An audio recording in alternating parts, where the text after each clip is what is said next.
Well, we've got another world premiere that we need to get to. Bring in Russ and Tyler from Etched in Embers. What?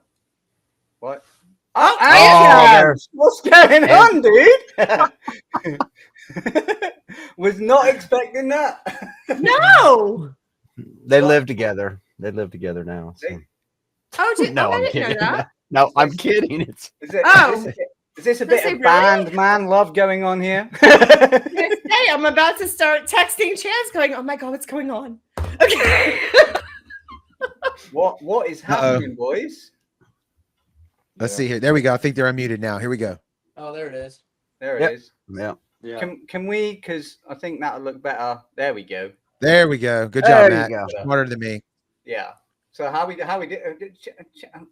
What's going on with you two over there? First and foremost, what's going on here? What's happening with the bro? It looks like a doll in the background. I mean, are we looking at the visuals on a new song?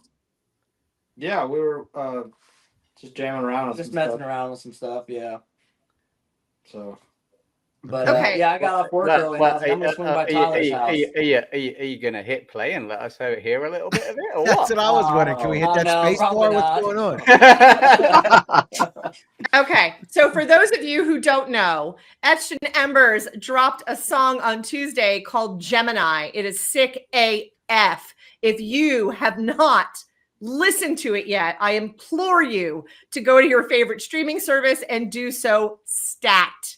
It's got a sick guitar solo by Mr. Tyler Kenyon. Do what Lisa says. Yeah, do what Lisa says. Tyler. Do what Lisa says. Like Tyler. Smart man, Russ. When Russ first sent me Gemini, I'm not gonna lie. When that fucking solo ripped, I had to go and change my underwear. Oh Lord. That was the plan. Like I know you're an insane guitarist, but fuck you've been let loose. Like where did that come from? Because I know a bit of the story behind it. So what happened with Gemini? So it's been an interesting industry to learn from, like the writing and the what's right to write and what you shouldn't write and what the radio wants to hear, what everyone wants to hear. And with that song, it kind of just, I think our last single before we got into writing Good Friends and Gemini was Happy Song. And it was, and don't get me wrong, I love Happy Songs. It's one of my favorite songs that we have, but it was for me, it was like such a commercial song. It was made intentionally with no guitar solo, intentionally to be on the radio, but we still put our heavy elements in it. And so I think when we came back to the drawing board and Russ started on Good Friends, I started on Gemini, and I was just like, I want this song to be fucking heavy, and I wanted to have a crazy guitar solo in it. And I wasn't really looking at the commercial side of it or anything, but yeah, I still wanted to. We wanted to still have a big chorus. We still want it to be a song that it can reach a pretty diverse audience. But I told the guys, like, I think I want this to be a song that really pushes all our limits as far as our abilities to do things. And I think it did. I mean, it's in a tuning that we've never played in. Yeah. And that was mainly to get Russ's vocals, his registers a little higher in that song. I don't know if it's something that me and actually Russ worked hard on finding that right range for him. And we actually dropped it a little bit just because Tyler tracks a lot of this stuff at home. And then I told him, I said, the first thing you should do in writing a song is sing the chorus because this one was way the hell up there. So we brought it down to reasonable standards for all of us, really. Yeah. Yeah. And what tuning was it? Can you say it's in drop F on a 7 string. Craziness. That's like what Spirit Box uses a lot. Drop F. Yeah. And mind you, most of our early catalog was all drop C, which Happy Song was drop C. There's several new tunes coming that we haven't shown anybody that are drop C too. So I like the varied tunings that we are in. It's fun to sing a night. So Some nights I might hate that, but Yeah. F is that's down there. What gauge is that string? Jesus, is it? Are you borrowing on bass my strings? bridge cables? Yeah, my 7 string. It's a 64 on the biggest string, 64 Good gauge, God. which is it is. But I'm also using like it would be. I use a drop pedal for like anything live, so because I use that guitar for like I said, it's the only one in that tuning, so it's. Like I don't know if I actually tuned it down to F if it would even sound good because it's so low. I would probably have to get I don't even tune down to that low on my bass. I just play it on the same octave as the guitar. Yeah. So you know, I will say something, Lisa. You know, to your thing about or Matt about turning Tyler loose on the Etched and Embers was a band built around guitar solos. The only reason you don't hear them in every song is because of the music industry. Exactly. Tyler knows this. If you listen to Crown, Karma, Spoken, things like that, they all had solos in them. Even at the end of Had Enough, you know, Tyler's ability on guitar was always to be at the forefront of this band. I'm glad we've gotten back to that and kind of threw out some of the things that you have to stick by for the industry, because you take that long, you know, put 10,000 hours into something, you need to show it the hell off. And I think when he sent me this song, I was like, my God, you need to fucking put that out. Yeah, as a instrumental, it was incredible. So it changed very little for the studio. I had a conversation with someone earlier today, and they asked me, "What do you think of the new EIE tune?" Obviously, I fucking love it, and it's actually starting to turn into one of my favorite EIE tunes. And the list is racking up for my favorite EIE tunes. But I said to them, it's a nice blend of the old EIE, like Bring Me Back and stuff like that, with a mix of the Obsolete album with the heavy stuff as well. And I think it's that perfect combination of the old and new. And I really love that fucking sound. Like your clean vocals on it, Russ, are just, you can hear it and they're totally exposed. The guitars, you can hear and Josh, like, I just fucking love this song. The drums, yeah, the guitars are incredible, but the drums are certainly not something to be overshadowed in this. This is this is top tier drumming, and Josh nails it. I want to ask you guys. No, I'm sorry. Go ahead.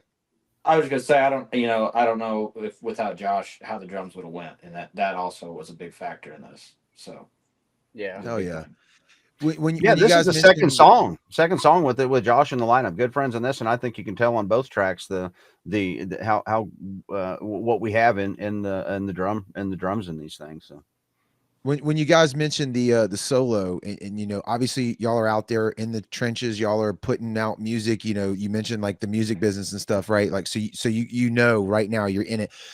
You go back to the 80s when every song had to have a solo, right? Then like grunge hits and you hear it less. And then I think that kind of tracked all the way out through the new metal stuff in the 2000s, mid 2000s.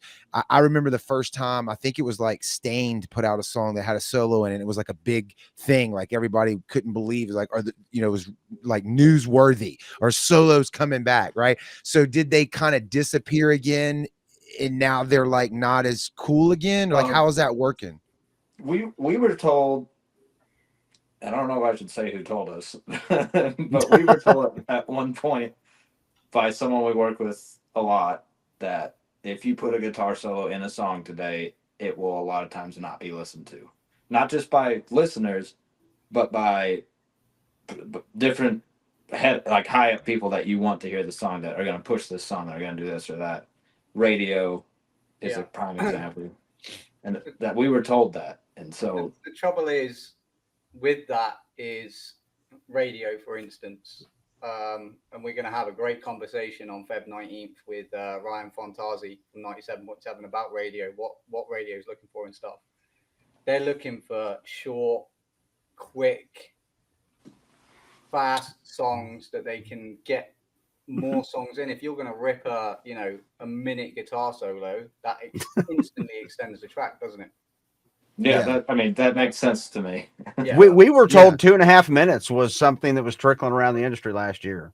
It's like 3 minutes is a quick hit, quick listen. 2.5 minutes, I mean, that's an extended commercial. Yeah, so, that's right. That's hard to even get to develop an idea as far as a rock band is concerned.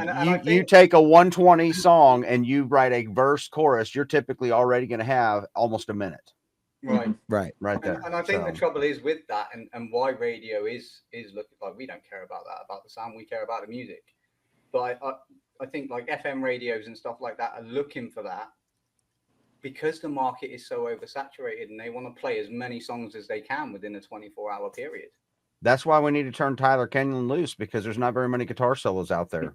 Right. I mean, you know, screw radio, I guess, and or traditional radio, in the sense that why cover up a big portion of your band or a big part of your band and who we are. So like I look at it in a way like this band has, I guess, what you could call a lot of weapons. We're all vocalists. We're all, I think, our instrument or our vocals are very talented at it, and to utilize them in ways that show that off, that give you that wow factor a little bit, whether it's a solo or crazy drums or a 3-part harmony or anything like that.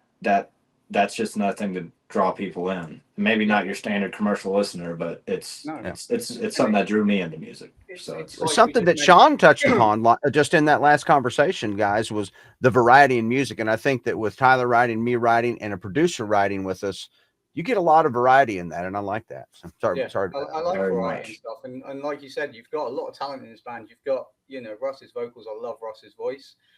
Tyler is an absolute fucking machine on guitar. You've got Josh on drums. Not too sure about the bassist. Like, Chance on bass, like, you know. That's fine, man. You've got a great set of talent there. Why not fucking use every aspect that you've got? Exactly. And I will say something about Chance, because I was going to make a joke about the bass player too. Chance is 10 times the person, the musician he was when he joined this band in 21. He has improved the most out of it. I mean, you know, of anybody in the band, and he is doing an incredible job in that, and has grown incredibly. And I'm proud of that. So if I write a part, I see the videos that he shares on the guitar too. It's killer. Yeah. Thanks, guys. Yeah, well, I wanted to make a point on the whole guitar solo thing. You know, I one of my biggest, I used to just be a guy that watched Etched and Embers play for my first few shows. When I saw him, you know, in the old lineup, and it was like, what drew me to this band was Tyler's guitar playing. I was always like, you know, not in a weird way, but drooling over watching him play guitar. You know, I was like, man, this guy can just shred. You know, it was weird. And like as he inches away, you know, people that go to these shows, you know, and they watch us play Crown or like you know, Crown especially, where he's just shredding the whole time. I'm like, you got if it's put in tastefully, like a guitar solo. And one of my other best examples, I think, in this band where a guitar solo just had to be, it had to work, and Tyler does a killer job of making it work, is like Fear, where it's like, if it works, then why not? Why take that out? You know, why take that extra element of the song away if it's gonna work, and it's gonna draw another type of people, guitar players, people that do appreciate that, to the music. And it just all goes back to, just as long as it's put in there tastefully, don't throw a guitar solo there in the middle of a verse for no reason, you know. But if it works in the bridge section, or if it works after, before breakdown, then do it. Yeah. And just for context for people, how long are these specific examples that you guys are given? It's not like you're doing like you know, Steve Vai or like Dream Theater. These aren't 8-minute songs, right? Like they're still what are we coming in time wise? Even with the ones that you're adding in there, like what? Give me a 3.5, 4.5. I mean, our longest song with a pretty lengthy guitar solo is 5 minutes. Yeah, Crown. Okay. Yeah, we don't play that live often, but that's mainly because it's got a third chorus. It doesn't. Yeah, it's not even because of the solo. Yeah, but you can't imagine a song like Crown without a guitar solo. The third verse. I mean, Tyler actually stuck that in there. I used to do that as an acoustic song, and Tyler wrote that. You know, imagine doing Crown acoustic. Yeah, I do stupid shit, but Tyler wrote that. I think the week before we went to the studio, we changed that whole section and put a guitar solo in it. So and it was the right thing to do. I've loved to see, because I found you guys Sell the Silence, you know, first single out, and I've loved watching the growth. Like you said, Chance coming into the band since Chance joined the band, and I've seen him grow as a bass player, as a guitarist, with his social media and stuff, and obviously his solo project and that. And the growth that you've made so far, I'm excited to see where Etched and Embers goes next after this. You know, man, it's such a similar story to American Dream Machine. and what Sean was talking about earlier, because they formed right before COVID. And, and we did the same thing. We released our first song February of 2020. And so we consider ourselves young, and the growth to what I feel has been incredible. And it's not just what you hear, it's on the stage, it's behind the scenes. All of that is the growth that I talk about and refer to as the part of the band. Now, yeah, should we stop teasing people with this fucking guitar solo? I know. Yeah. Well, hold on. I want to say one thing real quick before we go into that, though, just to go off of what Russ just said, because I thought you were going to say something else. But like with American Dream Machine, where I see a parallel kind of with y'all, they did it over 3 albums. He mentioned kind of changing up the flavor, and I think y'all did it with, in my mind at least, with the one song with Happy Song, right? Kind of like, to me, that was a very big, it wasn't a different genre and it wasn't a different whole different style of music, but it was just different in some way. It was kind of a curveball, and I fucking love that song. Like it was did you feel like on your end, because obviously you wrote it, recorded it, heard it before everybody else did, were you a little nervous, like, should we not do this or not? Was there any like anxiety about putting that out? For me, I guess there was a little bit of, me and Chance, I remember when we did it, we met each other. It was down at Odell's studio, Kyle Odell, and we met each other in the break room area, and we were just like, what are we about to release? Like, is it right? Like, we knew it could be very good for us, but we were also like, it's so different that I don't know. We didn't know how much bad flack it would get, or if any, And would they not get it? Would people not be receptive to this? Right? Is that what you're saying? Yeah. It always reminds me of hearing Korn talk about the beat and Got the Life, the disco beat. Like, they were scared to do that. Though. And it makes the whole fucking song. Without that, it's not, I mean, it's a great song, but without that, it's not as good, So that's what people, I think, don't like. If you're not in the band or in a band, you don't realize, like, sometimes these songs, like, you take it for granted that it went out and everybody loved it, but you don't know that ahead of time. It can be a risky feeling to put that shit out.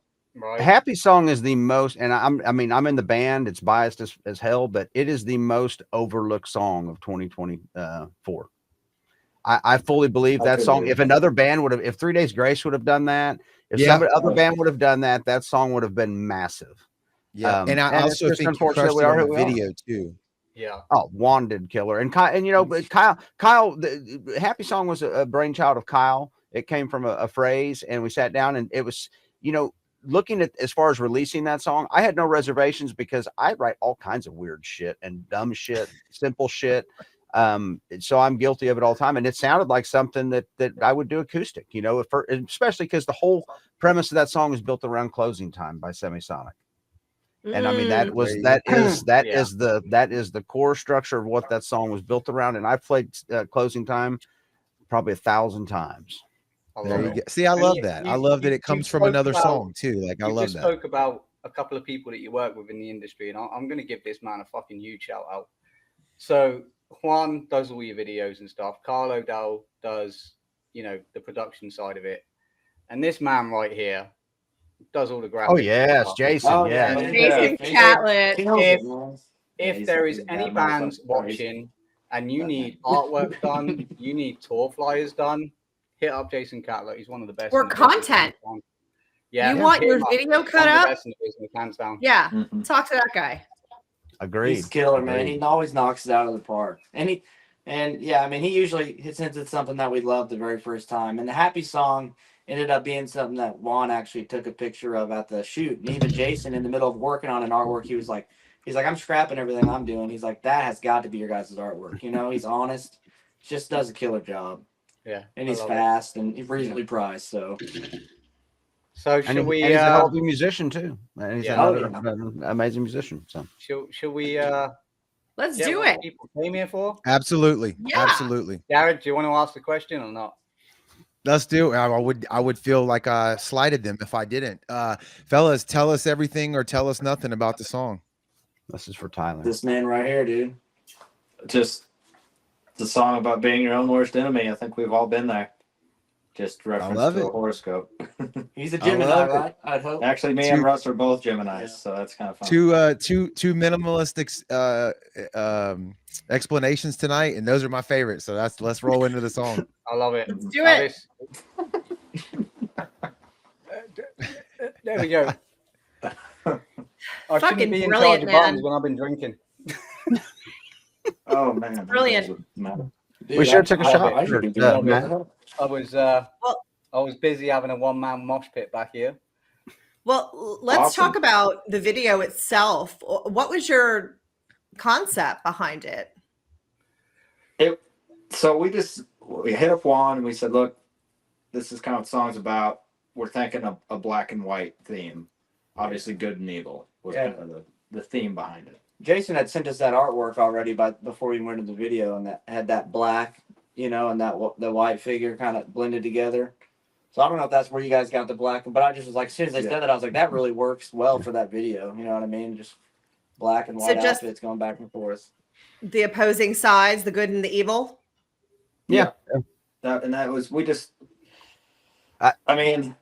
I told Tyler that you could have taken Spy versus Spy, if you guys remember that from back in the good versus evil, like you were talking about. I mentioned to Tyler that when he first mentioned it, that's what I thought about, was that black and white of good versus evil deal.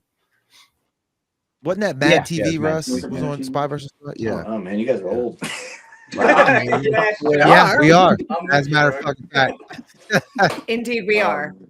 Damn it. I'm getting there. No, you guys, y'all are crushing it again. I love the song. I've never heard a song from y'all that I didn't friggin' like, so I'm not surprised there. So I'm going to harp on the fact that I think you guys continue to crush the damn videos too. I'm very impressed with that. You're not phoning it in. You're being like cinematography was on point. Like that shot with you, Tyler, in the like way far back with the cord coming through. I don't know that I've seen that before. Very simple, but that fucking was, super cool. And then Juan's idea. He's very well, then he's doing a great job. So shout out to Juan. And then at the end there, another thing that kind of caught my eye that I don't know that I've seen before. Maybe it's been done, whatever, but like it's fucking badass with all of y'all facing the camera and kind of talking, yelling, whatever into the camera. That's just simple, but really cool. Juan's idea again, when he told us to do that, we're like, we don't know what to do with our hands. He's like, you guys are gonna get more mad. It was very cool though when he had that idea. It was like a last second idea. My favorite deal from the whole thing is the pictures, the boy band pictures we got. Oh yeah, that's my favorite. The white and black. I thought everybody looked great. Tyler looked especially great in this video. I think with his not costume, but his dress. I thought it looked great, and rightfully so. I love it. Yeah, no, it's great, man. I dig it. Dig it. This was a little surprise drop because no one knew it was coming.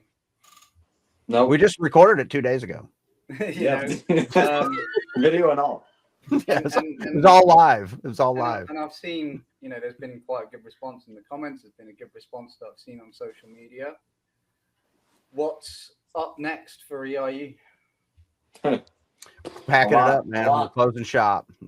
Fire sale. Fire sale. Shut it down. Fire sale. Like, we're going out. What can we talk about? Crazy. Everything 50% off the merch. Yeah. We got songs. We got songs coming. We got shows coming. We got a band Olympics coming. That's going to be fun with some great bands in that little competition game show event that we're doing. But I think we're going to try to kick out as many songs as we can in the first half of 2025, and lots of show dates that are not to be announced. You'll start hearing those February, late February, early March for any kind of tour runs and stuff. So nice. Let's touch on. I'll give you a couple of minutes for us. Let's plug Band Olympics. What is that? Band Olympics is a yard game event, a yard game music event that we're going to be doing with five-fold discrepancies. Us, Alborn, and Hang Your Hate. 5 of the ourselves included in that mix of the Midwest best they have to offer, I guess. We're going to get the fans involved. We're going to be doing this like during the day where the fans come in. We play some yard games, have fans in attendance. The band that wins that, we're doing things like cornhole, pickleball, bowling, free throw competition, stuff like that. The band that wins that competition gets to headline the show that night. So We've got Q102, one of the radio stations, coming in competing the DJs. It's gonna be fun. Wait a minute. Wait. So you're gonna base the order of performance on how you perform in backyard games? Yeah, I'm dangerous at cornhole, so good luck to everybody else, man. Yes, that is originally just the headliner. Originally we were going to do all 5 bands in the placement of the games. I realize that may be a little confusing to market, but so we did just a headline. It's a competition for the headlining spot, but any one of these bands could headline that spot. So we're not. So there will be like, I'm sorry, Russ. No, I'm just saying they're all quality bands. Yeah, anyone. I agree with him on that. There's going to be like a base lineup, and then basically whoever wins will basically just move to the top. Yeah, we ship down.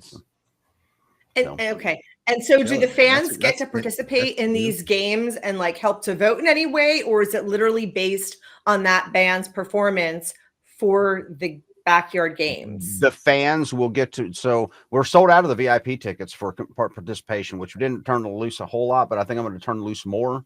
Those are pricey tickets, are $50 a pop, and they sold out. But that's to actually come in. That's come in and play with the band. So each band will get to pick 2 members, 2 fans as part of their team.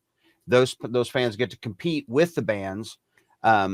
And then they help tank them or they help get them through to the headline spot. I mean, the fans could fuck us. I don't know, man. It's like, or we can help the fans. I don't know. I should have that. They might. But somebody else. It's not even about that. I don't care to win this. I don't want to follow discrepancies or fivefold really. So I don't. We might pad some games or some games, but we follow discrepancies at Dirty 30. Thanks a lot. So. Yeah, but no, it's going to be fun. It's going to be so much fun. I'm so excited. We're going to have referees there. We're going to have hosts. The Loud Spot is coming in. They're going to Sam and Sebastian are going to come in. They're going to host the thing for us and help us kind of keep tabs on it. But it's super cool idea I've had for about 6-7 years, and finally putting it on paper. It's happening. So. I think we need to bring it to Biloxi. That's kick-ass. I would love to bring it to Biloxi, and I actually had Sam. I don't know if he's still in here, but he talked about bringing it out to Vegas too. So yeah, I'm down with both of those. Yeah, you won't see Chance anywhere. He'll be in the casino. No. Yes. We'll get the guy from Five Nights at Freddy's playing bass or whatever, or the Chuck E. Cheese bass player. So Russ, I got a question for you before we wrap things up here. What all of you guys really, honestly, but what's it like? We've mentioned it, kind of touched on it just a little bit with the radio and what they're looking for, solos, no solos, this kind of time frame. What's it like right now in February of 2025, launching a campaign on a new song? I mean, what are some of the things that you're seeing that you like or that frustrates you, or anything that can maybe even help out some newer artists, newer bands getting started that haven't even got to that level of the game yet? Man, I think we're kind of reverting some of our thought processes. We swung really hard for the fences when we came out. We wanted to capitalize on COVID, the COVID and the downturn in the industry, and come out and maybe kind of be seen as one of the bands that have been in there for a while. But we're going back to the kind of guerrilla tactics and grassroots movement, especially around here. We gave away 100 CDs after a 10-year show last week to promo Band Olympics. We're going to be doing more of that stuff, street team type stuff. But honestly, I think that I'm not even thinking about radio necessarily for this next album writing. I know Tyler's probably not, although the newest demo Tyler sent me is it's a danceable son of a bitch. So, so who knows where the hell we'll go with that. But as far as if you're coming into this and you're new to it, try to save a little bit of yourself. That's all I would say. Try to save a little bit of yourself. But that's a kind of a shift in y'all's way of thinking, right? Not the last part you just said, but the part about maybe not focusing on the radio stuff or getting on the radio as much. Is there anything you can share, like why to pivot there? I think, well, to just be honest with you, one of the next songs we're going to release was a song that this band was probably built to record. I mean, was probably, I'm going to get back to myself a little bit in what I want to put out, that I thought this band was the direction we were going to go. you know, we're playing with bands again that aren't doing, not that we don't want to have all the pretty stuff that the producers add and stuff like that, but I also want to retain some of what we were, the guitar playing, for instance, you know, those types of things where, you know, I want Tyler to have fun on stage and play simplistic parts, but I also want him to write songs like Gemini. So, you know, that's a tough balance to strike. I think we are in the middle of it all with where we go from here. I think we can go a lot of directions in the sound, but I think that we're the next songs, I think, are more what I envisioned, kind of maybe where we were at. So, and Gemini included. I guess maybe what I'm asking more specifically, not so much on how you write the songs, but how you get them out. Sure. And I guess you kind of said like guerrilla tactics, like passing out CDs at live shows for other bands. Is that what you're saying? Like those types of things? Yeah. And you know, we went national quick. We hardly played around here. I mean, early 2020, yes, but then we went national. We focused on the United States instead of on our local markets. I'm going to focus more on the local markets to build that following here. While we work the outers, but I mean, we've spent a lot of money on getting national attention, and we've got a little bit of it. But I think that, you know, I talked to somebody about this yesterday. I think we need to start feeding the machine on the music front. It takes a lot of money, but the more we can turn out regularly, the more the algorithm likes it. So when we start stacking these releases, as long as we can get time schedules with producers and mastering engineers and things like that, and we have the money, I think that the best thing this band can do is just start kicking out a shit ton of tunes. Will we pay for radio campaigns? Possibly. But am I more excited to just put out music? Probably more than ever. Yeah. Right. So. And grow organically. Like this industry is a marathon. It's not a sprint, you know, and it's taking those little steps like we spoke about, Russ, in getting those traction, because it's a lot of money. It's a money game. Spending out, you know, radio campaigns, they're expensive, you know. Yeah. But it's taking that step to get traction on each song, like you say, get them out constantly for the fans and for potentially new followers to try and make an impact. Not only that, but that comes from the content. Yeah, that just comes from the more, you know. Kyle said something, you know, writing a country song. Do you know they wrote, I can't remember how many, he said hundreds and hundreds and hundreds of country songs. They're writing 5-10 a day to get that one, you know, that hits for them. And I think that's where we're at. I think is I just want to write as much as possible. Time doesn't allow. I know Tyler fights for time to be able to sit down. We all have great spaces. Chance does too. It's just finding the time to do it, especially while trying to be out there playing music and such. But this is what we do.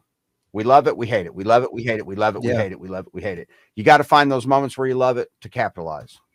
So, well, and there's a lot of bands that I know that just aren't even bothering. Like, don't look at your stats. Don't look at your Spotify numbers, your YouTube numbers, your social media numbers to dictate how well you're doing. Look at inside, reflect inside and see, is this the song that I want to put out? Right? And then you go ahead and then you start parting ways, right? You start going further and further and further out of where you are locally and just start touring. There's bands that I know that don't even bother with radio campaigns. They just tour constantly. And you know what? It's working. Yeah. Yeah. And it's something that we say and we've said it on this show a hell of a lot. It's you as an artist, a band, you know, Chance, Tyler, Russ, all on here. You determine when you're successful. Are you happy doing what you're doing? Are you loving doing what you're doing? Are you putting out music that you love? Are you playing shows where you're getting that feeling of, fuck, I love this? Isn't that success? 100%. Yeah. Success is every song that we get a master back in our email. To me, that's the point of success. What happens after that? I used to care a lot more than what I do now, and it's not that I don't care. It's that I'm not going to beat myself up every day about it, and lose my life. if people like, I like to explain it like, if you could remember, like if you had a good childhood and you enjoyed Christmas when you were a kid, that feeling of Christmas morning, you know, that's like when if you're a musician and you get a master back on your song, that's the closest as an adult you get that I know of, like to Christmas morning, man. When you hear that thing back, it's just like, holy shit, you know, and that's what makes it worth it.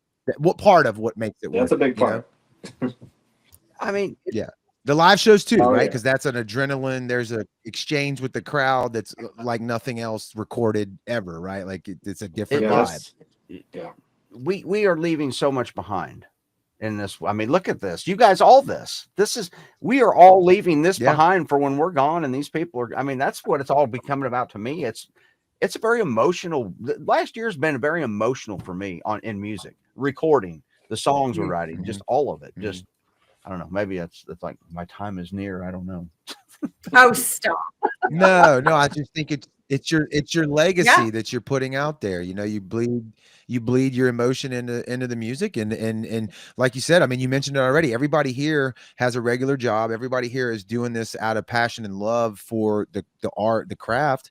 And you leave this behind for people to listen to, then it affects them in many different ways. And again, if the only metric of success is dollars, I think you're missing a little bit of something. Honestly, everybody wants the money. I would love to, to be in like that level of band for sure, but not the only version of success. You're telling me, proud.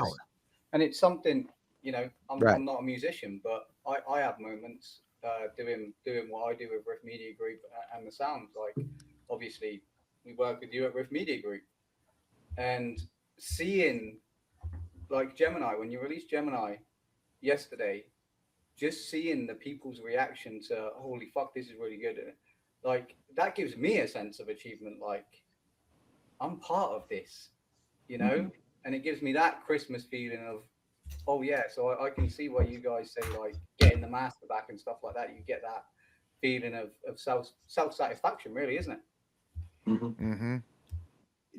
The success is being proud of it. I mean, but I guess I could have simplified that just when you ask it, is if we're proud of this, I mean, that's where the success comes from me. And there's not a thing we've put out that I've not been proud of. I put out a lot of shit music before EIE, but it was just because we didn't have the means to, or we didn't have the money to, or we just didn't have the mentality to put ourselves on that level. And a lot of it was not believing in yourself to do that, to invest in yourself. So.